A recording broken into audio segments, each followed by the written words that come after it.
আমরা গেছিলাম নিউ টাউনে বাজার করতে। তো বাজার করে ফিরে আসার পথে মাইকের আওয়াজ শুনে আমরা ঢুকলাম।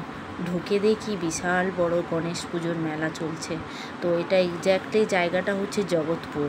মানে খুব সুন্দর বড় করে গণেশ মেলা হচ্ছে। আগের বছর কই আমি এত পাইনি দেখতে। তো ব্যানার লাগানো ছিল, তো আমি আমার হাজব্যান্ডকে বললাম চলো তো গিয়ে দেখি কি মেলা হচ্ছে। তো গিয়ে যখন দেখি বিশাল বড় প্যান্ডেলটা যেরকম করেছে সেরকম ঠাকুর এত সুন্দর করেছে। গণেশ ঠাকুরটাকে খুব ভালো লেগেছে দেখে, তো মন মুগ্ধ হয়ে গেল। আর সেরকম প্যান্ডেল, ভেতরে এত সুন্দর ডেকোরেশন। খুব মেলাটা চলবে 2 তারিখ পর্যন্ত। তো আমরা তো খুব সুন্দর এনজয় করলাম। যারা পাশাপাশি আছো, কালকে দিনটাও টাইম আছে, গিয়ে দেখে আসতে পারো। খুব সুন্দর করেছে পুজোটা।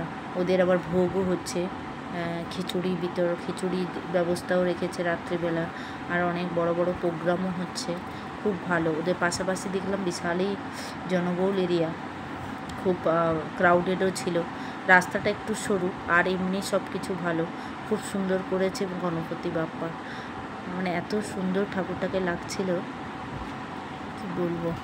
আবার পরের বছর এরকম সেলিব্রেশন খুব ভালো লাগলো। এই পুজোটা আসার পথেই মানে কখন আসবে এটাই আমার খুব ইচ্ছে একবার আনার। দেখি কবে ভগবান মন করে।